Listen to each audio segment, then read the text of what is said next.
Bonjour les gens, je suis l'Oracle et vous regardez l'héritage de Gaïa. Alors aujourd'hui, épisode numéro 42 en extérieur, nous avons 28 degrés, un soleil brillant, un beau ciel bleu parsemé de nuages et très peu de vent, la météo est juste nickel et je me disais que l'occasion était idéale pour me permettre de vous offrir une autre curiosité locale, j'ai nommé le terminus de la ligne Chauny-Saint-Gobain. Alors il est vrai que nous avons déjà beaucoup parlé de cette ligne sur ma chaîne depuis sa création, mais je pensais que ça pouvait être une excellente chose de clôturer cette série, ou tout du moins essayer de la clôturer, donc en vous montrant la fin de cette fameuse voie désaffectée.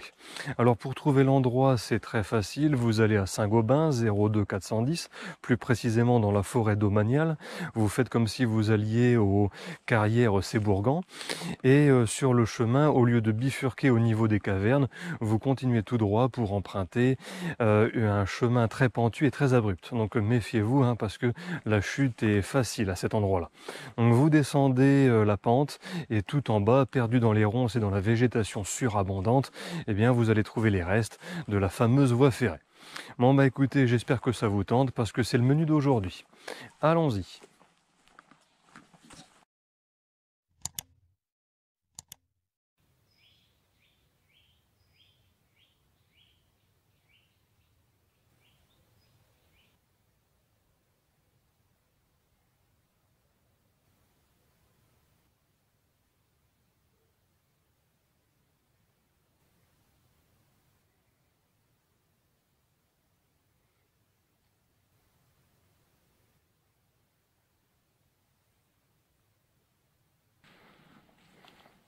Bon, sinon, à titre informatif, rapidement, je vous dirais que j'ai découvert notre destination d'aujourd'hui, donc très récemment.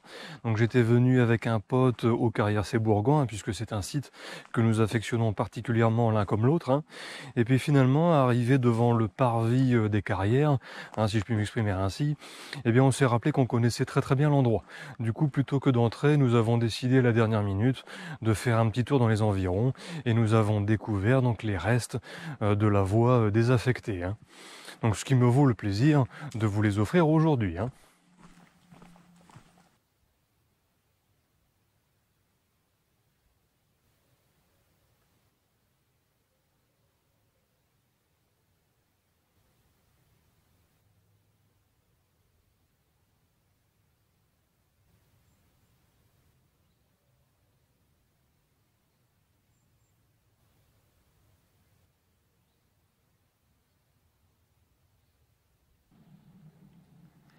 Bon, eh bien, ainsi que je le disais en introduction de la vidéo, notre circuit nous mène devant les carrières Sébourgan, que nous avons déjà visitées dans une précédente vidéo.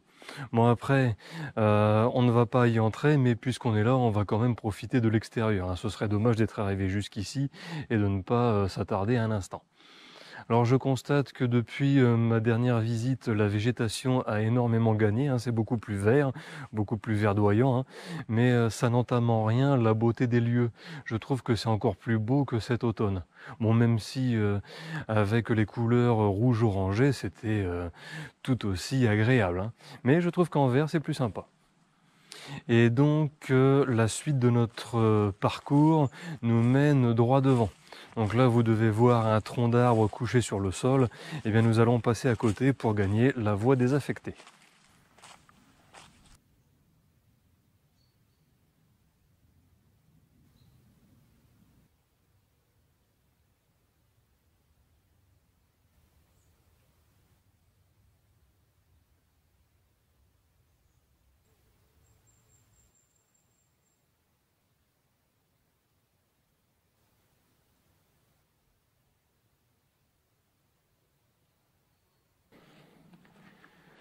Alors là, chers amis, nous sommes arrivés sur le chemin pentu qui mène tout droit à la voie désaffectée. Donc c'est le chemin dont je vous parlais tout à l'heure.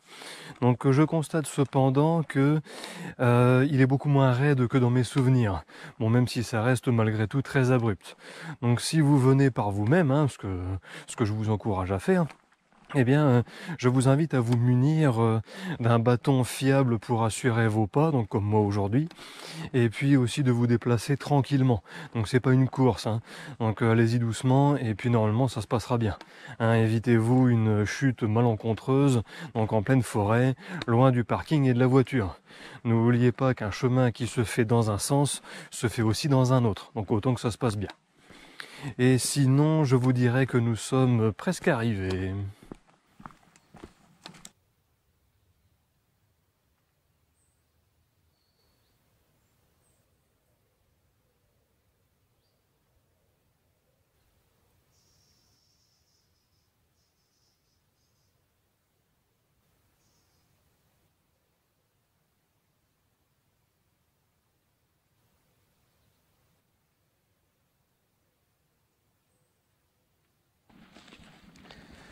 Bon les gens, votre patience ne va pas tarder à être récompensée. Donc là, je franchis cette zone pleine de roseaux pour entrer dans le petit sous-bois. Et là, ça y est, la fin de la ligne Chauny-Saint-Gobain pointe le bout de son nez. Alors je ne sais pas si vous pouvez déjà la voir d'ici, mais moi, c'est bien net, il n'y a pas de souci. Donc rassurez-vous, on va la suivre un petit peu. Alors, que je vous explique un autre petit détail. En introduction, je vous ai dit que nous irions voir le terminus de la ligne. Donc c'était un tout petit peu exagéré, je m'explique. En fait, si vous voulez, le terminus à proprement parler de cette voie se termine dans la cour d'une entreprise. Donc vous savez que c'est toujours un petit peu compliqué de filmer en ville. Il faut demander des autorisations qu'on a du mal à avoir. On ne trouve pas la bonne personne, donc c'est toujours un petit peu gênant. Et j'aime autant éviter ce genre de démarche. Donc sinon, donc la fin de la voie se trouve tout droit là devant. Donc là, nous sommes vraiment sur les derniers 600 mètres de cette fameuse ligne. Donc on n'est pas au terminus, mais c'est tout comme, j'ai pas énormément exagéré. Et là, derrière moi, ou plutôt sur ma gauche maintenant, eh bien, nous avons encore de la continuité ferroviaire. Et donc, si on suit les rails tout droit par là-bas, eh bien, nous allons en direction de Barézy-au-Bois. Alors, comme c'est un petit peu plus dégagé, eh ben, on va avancer un petit peu de ce côté-là, histoire de voir plus en détail.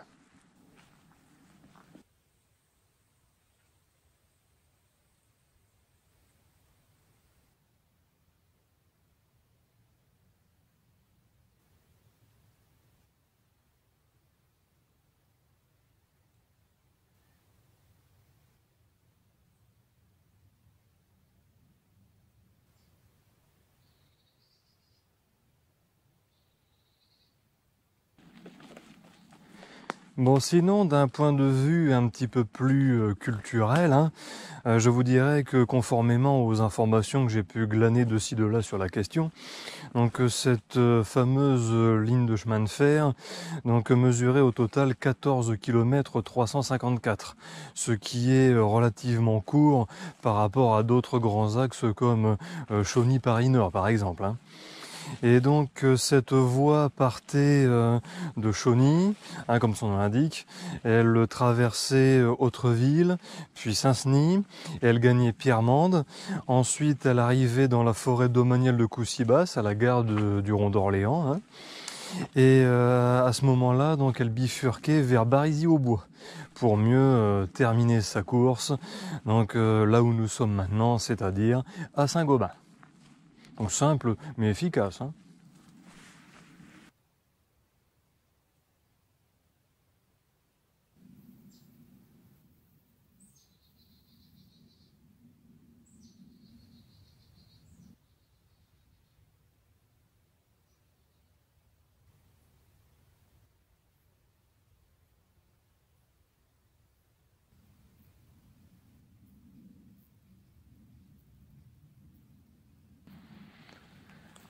Alors là, chers amis, je vous dirais qu'il y a environ une vingtaine de minutes, le temps s'est brusquement dégradé et le ciel s'est franchement couvert dans la foulée. Donc à ceci près que je viens d'encaisser une vilaine averse qui n'a certes pas duré très longtemps, mais qui a eu le don de tout détremper dans le secteur. Donc j'ai moi-même dû aller me planquer si je ne voulais pas subir le même sort et me retrouver noyé comme une soupe. Donc il est possible que sur le montage final de la vidéo, vous puissiez constater des plans humides et d'autres qui ne le sont pas. Donc sachez pour information que je ne tourne pas chaque prise dans l'ordre le plus adéquat et que je reste aussi particulièrement tributaire de la météo. Donc s'il pleut, il pleut. J'ai pas le choix et je peux pas faire autrement. Voilà. Donc ne soyez pas surpris si vous voyez quelques incohérences. Quoi qu'il en soit, averse ou non, je suis moi-même confronté à mon propre terminus, hein. Comme on le dit à la gare, il y a des débris sur la voie et du coup le train aura du retard.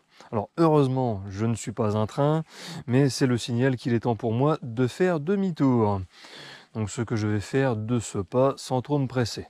Ah oui, comme il ne pleut plus, je peux profiter du cadre, hein, sans être trop inquiété. Et en plus, j'ai aussi la bonne idée de marcher sur des vieilles traverses de chemin de fer qui sont en bois pourri et qui sont devenues particulièrement glissantes en raison de l'humidité. Donc il faut quand même se méfier parce que ça glisse vachement.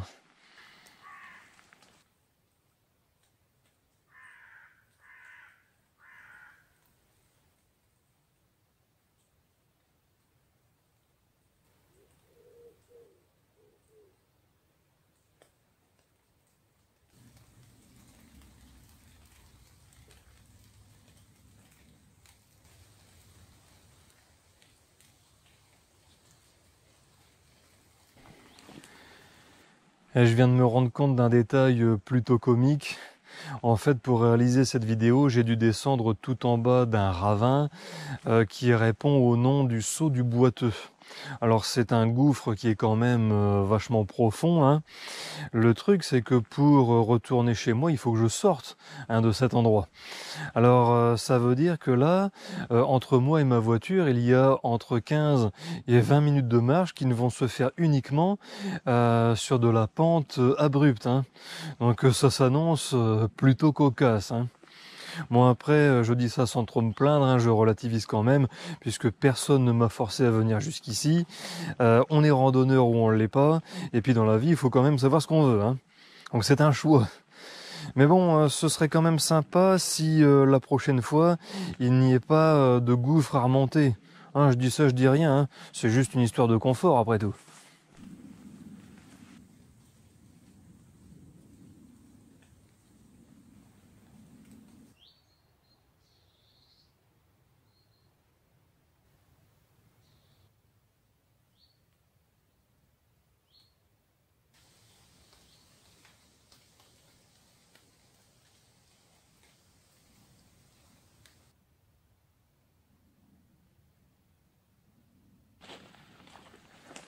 Ah la vache!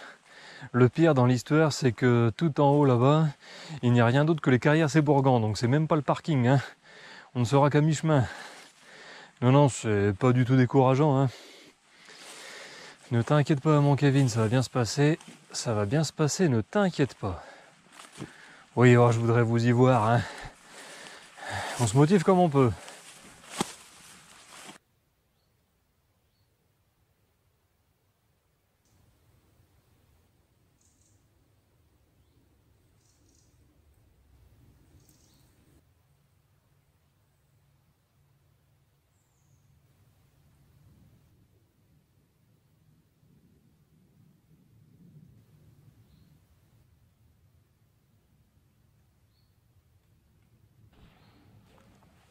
Bon, chers amis, cet épisode numéro 42 consacré à la fin de la ligne Chauny-Saint-Gobain est à présent terminé, lui aussi.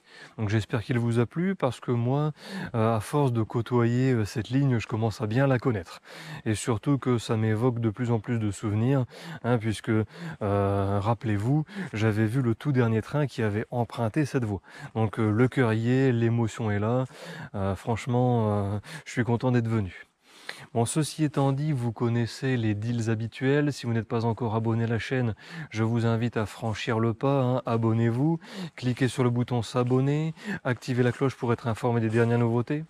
Partagez la vidéo, ça permet à la chaîne de grandir, de se faire connaître et aussi de prendre de l'ampleur, c'est important. N'hésitez pas à lâcher le petit pouce vers le haut qui fait plaisir et qui motive bien comme il faut. Et si vous avez des choses à dire, je vous invite à vous exprimer dans les commentaires. Vous savez que je vous lis et que je vous réponds, toujours avec grand intérêt. Je vous remercie de m'avoir regardé jusqu'ici et je vous dis à bientôt pour effectuer de nouvelles recherches en pleine forêt vierge. Allez, salut!